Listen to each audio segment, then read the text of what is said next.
Bam, bam, bam. What's up, boys and girls, and ladies and germs, and all them age brackets?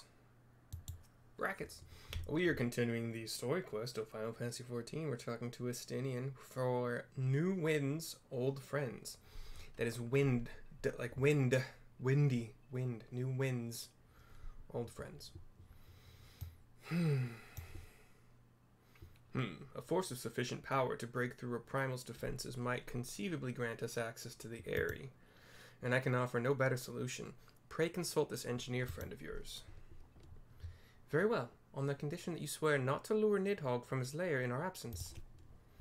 And steal all the glory for myself, you mean? Nay, I am not so selfish as that.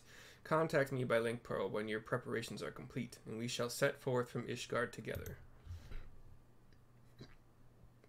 I suggest we rendezvous back at St. Rene's Forum, Mercy. Reinettee-E'. Renettes? From what I gleaned of the Holy Sea's decidedly ambitious airship project, Cid will still be in Ishgard. Okay. So just go back to Ishgard. Got it. Cool. Return to Foundation.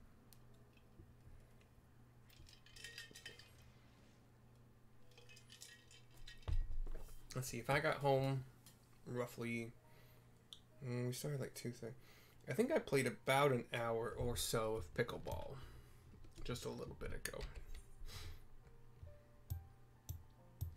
The first time playing doubles, second time playing ever. And, you know, I played tennis for a lot of my life, so it's different for show, but similar in a lot of ways. Anyway, we're back in Ishgard, speaking with Alphino. When last you saw Master Garland, he was advising the Ishgardians on their ailing airship, correct? In that case, he might still be at Camp Cloudtop. Failing that, we could try the airship landing, or mayhap even the Sky Steel manufacturing. But let us not waste time searching aimlessly. Someone in the city is sure to know where to find him. The question is who? Sir Emmerich would seem the obvious choice, but there's no guaranteeing he will be able to grant us an audience at short notice. Ah, I have it. Count Edmont's youngest son prides himself on knowing all of the Holy Sea's juiciest rumors. Let us return to the manor and see if Lord Emanuelian is about.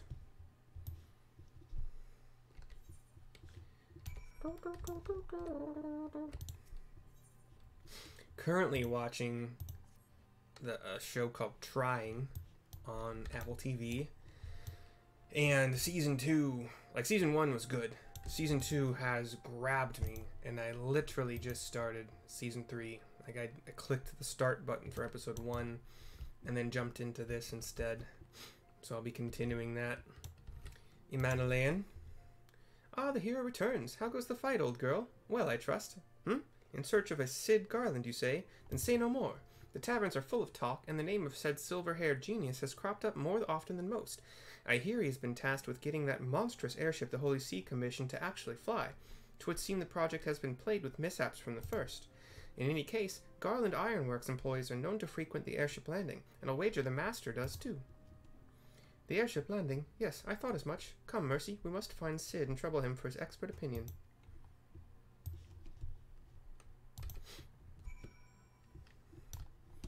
Bloop, bloop. Leaving the manor. Heading to airship landing. Bloop, bloop.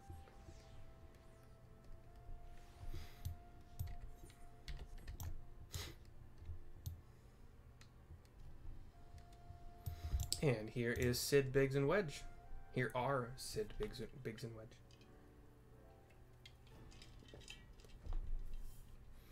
Mercy, Alphino, how fare you both? Not terribly well, judging by your faces. Greetings, Master Garland. I am sure it will come as little surprise when I tell you we have need of a favor. The screen goes dark, and that is Alphino finishing his explanation. Another wind barrier? And you say it was conjured by Nidhogg? The Enterprise could certainly take you where you need to go, but she would not fare well against dragons. She's agile for a ship her size, but not that agile. The Dravanians would fly rings around her. And if they took it into their heads to incinerate the rigging, well, there would be precious little we could do to avoid them. But there must be something we can do, some manner of weapon we can employ. Estinian stands vigil at the edge of the churning mist, but we do not know for how much longer. All right, all right. I didn't say it was impossible. I said it was impossible for the Enterprise. We need a smaller boat. Biggs, Wedge, it's time we gave that new toy of yours a proper field test. They are pumped.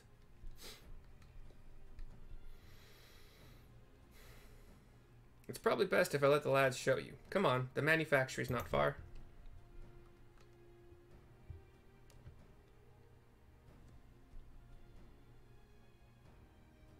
Let's go. Let's go. If you want it, you can get it. Let me know. And we are going to take some teleportation. Welcome to Jamrock. Over to the Sky Steel manufactory. Jump this little ramp. Get through this little area. Here's Biggs. A little project's just inside. Oh, you're going to like this one. That's not his voice. I'll find it. Well, I'll find whatever I make it this time, at least. You can't see your facial expressions. Feast your eyes upon our latest and greatest feat of engineering. We call it a mana cutter.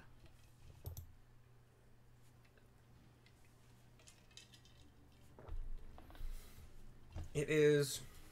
After you put down Gaius, Wedge and me struck out on our own for a bit and started work on the successor to the tiny Bronco. It is very triangular. So, like... And then it kind of seems like it has two jet engine kind of things on either side. Raised just a little bit from the middle, the center point. But, like, on the side of the isosceles triangle. Only seems to sit like one or two people maybe, and then it has this kind of sail looking thing in back. I don't know what the purpose of that part is. Maybe it gives a lift in some way, but I don't know. A lot of white, silver, blue. The seat is like a red throne kind of looking thing, cushiony. Impressive little thing, isn't she? My talent for ship design has plainly rubbed off on them. They like the praise.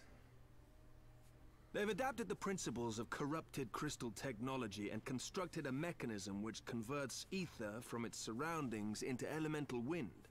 Said wind is then harnessed by the specially engineered sails, providing the craft with propulsion and lift.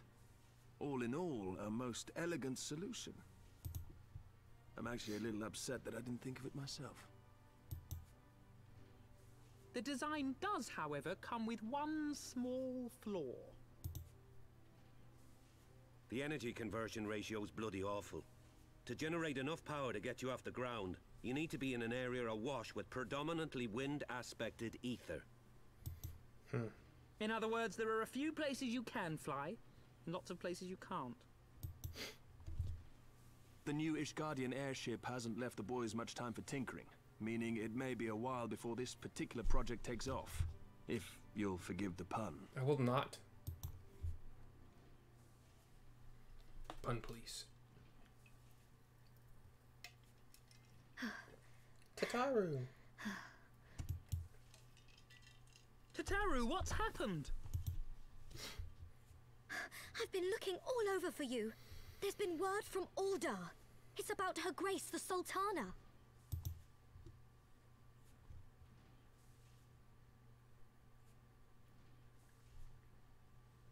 It seems you're required elsewhere. Leave the mana cutter with us. We'll see that she's airworthy and suitably equipped to slice through those winds.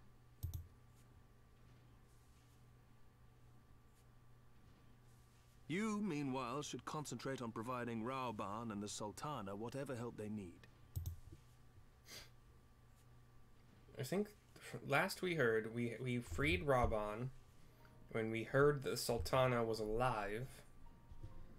New Winds, Old Friends is complete. We're only about 10 minutes in. We're gonna keep going for show. Another cutscene? No. It's speak with Tataru here. A general summons. General Raban says they may have uncovered the Sultana's whereabouts, and he wants you, by which I mean both of you, to go to the Waking Sands right away and help with the investigation. Come, Mercy, press through Ishgard's plight may be, our presence here will not serve to hasten the Mana Cutter's completion. Let us return to the troubled lands of Thanalan and lend what aid we may. Tataru, have our friends at the congregation send a message to Estinian. Tell him we have identified a solution to our problem, but that it will take some time to prepare. As you wish, Master Elfino. To the Waking Sands, Warrior of Light, 'tis past time Ul'dah was delivered from this darkness. Huzzah. I believe I can just use one of these teleport tickets. I got 7 left. Now 6. Or now 6. Now.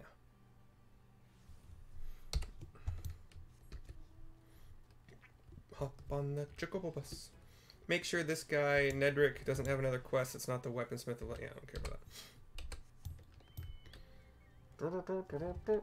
There's a Batmobile here, because why wouldn't there be?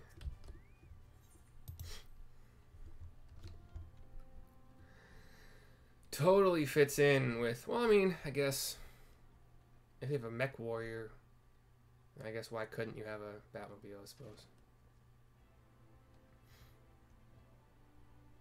Thank you for coming. No thanks are necessary, General. I trust your recuperation continues apace. I cannot complain.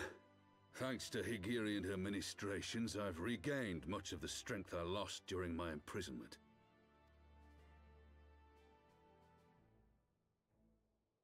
I gather you have made progress in the search for Her Grace. Aye, some good fortune at last. A few days past, Dulala informed us that a sizable shipment of alchemical supplies had been delivered to the palace.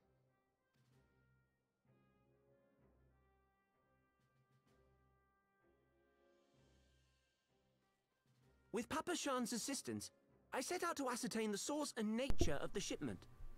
My inquiries led me to Frondale's frontistery. This is Pippin, the Lalafell male who helped us not really escape from Ul'dah during that big chase scene with all the cutscenes and the quote-unquote final battles. But right outside, he was with Alphino. And then Papa San's behind him. There, I learned that an order had been placed for a curious substance designed to sustain patients trapped in death-like slumber. An invention of the former head alchemist, apparently. It's carbonite. A death-like slumber? This cannot be a coincidence. It lends some weight to Dulala's claims, aye. Her Grace is likely somewhere within the palace, abed but alive. Before making any attempt to extricate the Sultana, however, it seemed prudent to learn what manner of substance was used to induce her torpor. To that end, I made inquiries as to the whereabouts of the one most like to have administered it. The lady in waiting, Meriel. We sent for you as soon as we learned of her location. All that remains is to apprehend the woman. We shall find our cat's paw in the Silver Bazaar. By the way, that was Yugiri, the kind of previously entirely robed and covered, but now facial revealed with the kind of like fins kind of for ears, I guess is one way to describe it. But we must tread carefully. I guess the market is not the bustling place it once was, and someone is sure to mark our coming. Should they inform the monetarists, we'll have a fight on our hands. I think it was the face that had like the fish scales, but the ears are kind of like scaly horns, fish scaly horns. We must be prepared for the worst, and being short an arm, I thought it wise to take another in its stead. What say you, Warrior of Light? Will you lend me yours? Aye, aye, General. Then I pity the bastard that stands in our way. Come, my friend, for Nanamo, and for Ul'dah! I'm gonna switch to Red Mage, though. More healing, more range.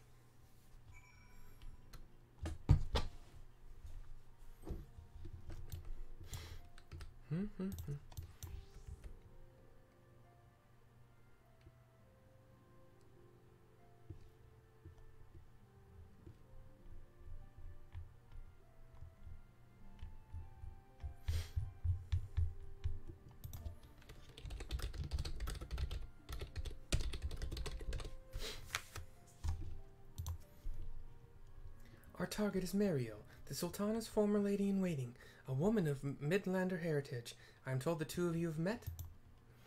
Our sources indicate that she left the palace shortly after the incident and quietly rejoined the dwindling population of the Silver Bazaar. I suggest we begin by questioning the market's residents and confirm that Muriel is still hiding in there.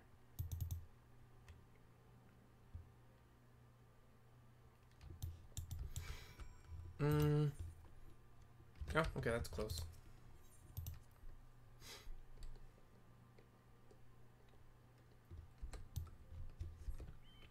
I have 20 seconds left on Pegasus. Wait. Oh, it's down there. Okay, yeah. Fly, you fool.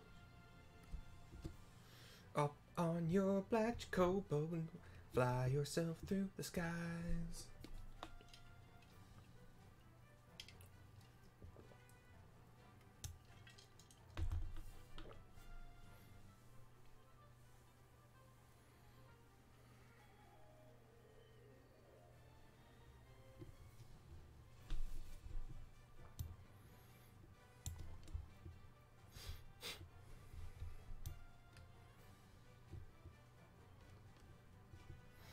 Okay, we are at the bazaar, the area kind of like west-southwest of... We've helped it before during all the story quests that kind of start... The ones that had us starting Ilda after we did all the Gridania parts and kind of went abroad for the first time. Cute place. They were trying... It was trying, like, I think the Syndicate or like some oil fields or something like that were trying to take it over.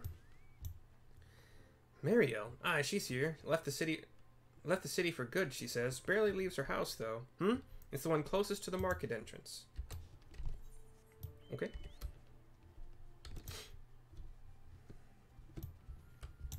Kikipu. The leader, I believe, here. Greetings, Mercy. What can I do for the Silver Bazaar's favorite adventurer? Looking for Mariel, you say? If you're hoping to lure her back to Ul'dah, you may as well give up now. The girl's done with city life. And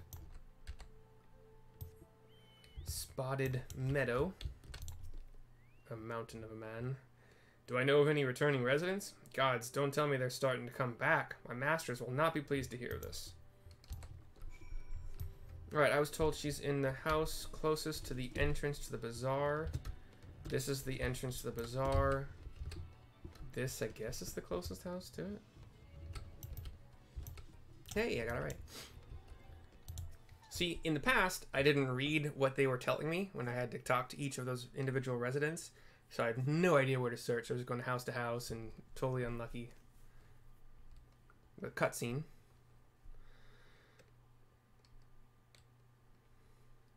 Yugiri and Alphina are with us.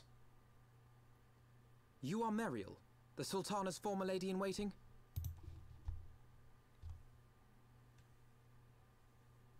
I know no one of that name. Pray excuse me. I don't think we're letting you go. Or we are. Or we were. But Raban comes into the entrance. General Alden. Intimidating as always. Seemingly very angry as well. Kind of just starts to walk toward Mariel. She kind of keeps backing up and backs right up into Alphino. And now she's just kind of surrounded by all of us. We will have the truth from you, girl. You probably don't want to run. Uh-oh, Lulurito's here. Mayhap it would be better coming from me. He's got a pointy-hatted, Lulurito, secretary? you'd best talk fast. As you know, Teleji Adeleji's Cartano reclamation bill was no more than a facade. A means to get his grubby little hands on that Allagan monstrosity Omega. When he learned of Nanamo's intention to abdicate, however, he was forced to amend his plans. Suddenly, assassination seemed the most promising way to further his ambitions. I am told Teleji had discovered a maid in whose veins ran the blood of House Thorn.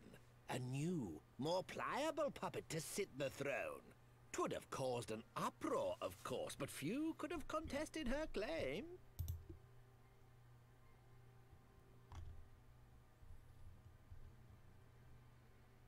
'Twas plain that Teleji's wild machinations had outgrown our ability to control them. So I decided to usurp his scheme and left the fool to seal his own demise. Okay, I've been under the impression, I heard on a podcast somebody use the word machinations, and I've always pronounced it machinations because it's like or machina. I guess it is kind of like machine. But you never say machina, so machinations doesn't make sense to me. If you have an A after the N, it's machina, like in Spanish, I believe. And definitely in Final Fantasy X. So I've always thought of it as machinations. But that's twice now. I mean, it's twice now in a day? Maybe a couple days? I don't remember. I think it was today. Weird. And what of Nanamo? Oh, I have no desire to harm her grace. 'Twould profit me little to destabilize our government. Thus did I employ young Mariel here to administer a potent sleeping potion in place of a poison.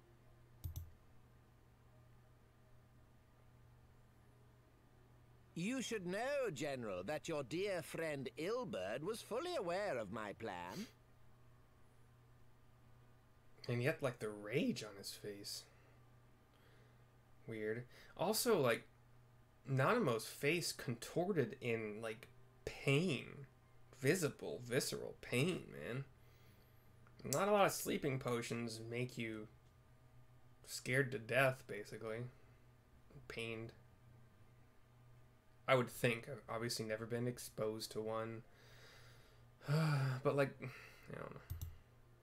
I had him lie about the assassination as a means to prime your rage against Teleji. We weren't entirely sure how you would react, but things went rather better than expected. Okay, so Lolorito still wanted control and power, and having Raban rage against the dying of his queen, or Sultana, I suppose, still kind of served his purpose. Okay, I get it, sure. He smiles his creepy, annoying smile. You conniving little worm! You had your claws in the Crystal Braves before their first recruit had sworn to serve! But of course, when a new game begins, 'tis only prudent to have a piece on the board. Ilberd was mine. Truth be told, a significant proportion of the Braves' initial endowment was also mine. With such large sums moving about, 'twas a rather trifling matter to disguise my own contribution. Ah, Ilberd. I secured his services with a promise to support his cause once my authority had been solidified. I swear, the man thinks of naught but prizing Alamigo from the grasp of the Empire. Which is a good, a good goal. Unlike you, General, the poor fellow seems quite unable to forsake the land of his forefathers. Mayhap that's why he called you a traitor to your people and a disgrace to your homeland, amongst other things. What was it he always compared you to? Oh, yes, an overgrown lapdog begging for scraps at the Sultana's table. Oh, how we laughed. Alas, Ilbird's entertaining little outbursts eventually gave way to wearisome tirades, and the zealous brute became rather unruly. I had no wish to see you executed, you understand, but he would not take no for an answer. Rest assured, his employment with me has long since ended. Which brings us neatly to the present. What say you, General? Both you and the Sultana are alive. We have one corpse and one fugitive, and preparations have been made to restore your good name. Shall we cry quits and start again with a blank ledger? The hells we will! Do you honestly expect me to forgive and forget? After all you've done? You're guilty of high treason! Once again, I have to say I'm really glad I'm finally watching all these cutscenes so I understand what the hell's going on finally. Oh, skipping all this was just... yeah. Stay your blade, Master Alden. You yourself are not innocent. Or have you forgotten your own crime in executing Teleji Adeleji without trial? Though you acted out of loyalty to the Sultana, such deeds are in violation of both the word and spirit of the law. Dulala. She's been mentioned before, but she's been mentioned as like a good gal, you know, on our side. So I think she's just kind of on the side of the law and not on Lolorito's side, to be clear. She's not wrong. Vengeance is practically never a good reason. If you would, Lord Lolorito? To do something.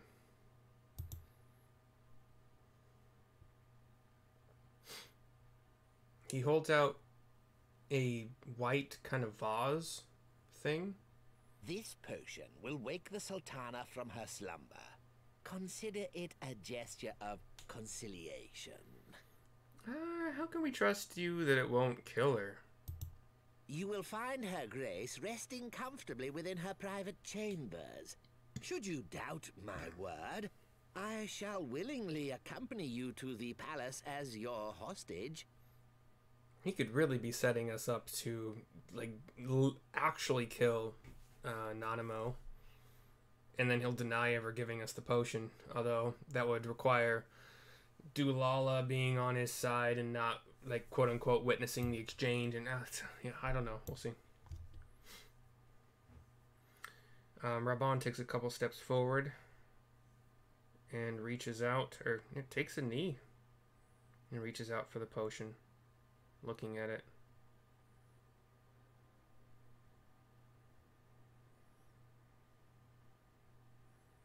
I like not your motives, Lolorito, but you saved the Sultana's life, and for that, you have my gratitude.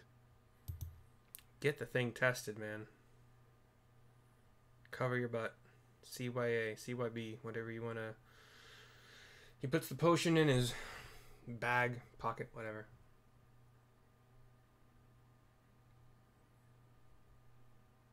Rauban Aldin, you are hereby reinstated as General of the Immortal Flames. The citizens of Ul'dah shall once more be united under Nanamo Ul'Namo, and together we shall usher in a new age of prosperity.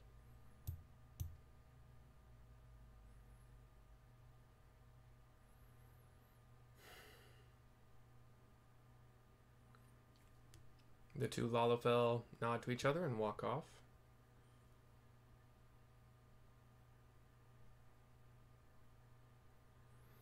Raban gives one last look at the gal with the M name, and then he walks off and she follows, her head kind of cast down. But I think she knew that she wasn't actually poisoning and killing Nanamo. I think. So,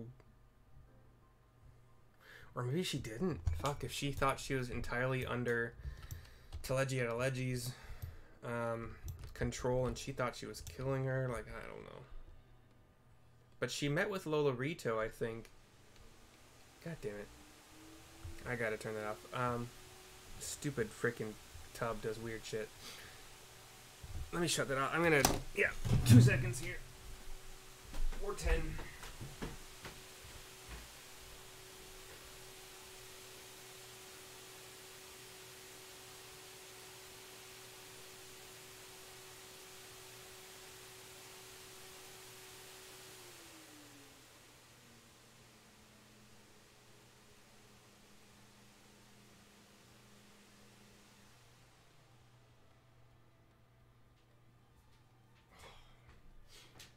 Touch a single button to make it turn on. No, neither did anybody else. I think I have ghosts. Anyway, we'll speak with Alphino here. By the 12th, I feared Lord Lolorito's arrival would herald another bloodbath. Little did I suspect that he of all people would gift us the means to rouse the Sultana. A general summons is complete. This video is complete at 31 minutes on the mark. I'll record another one next.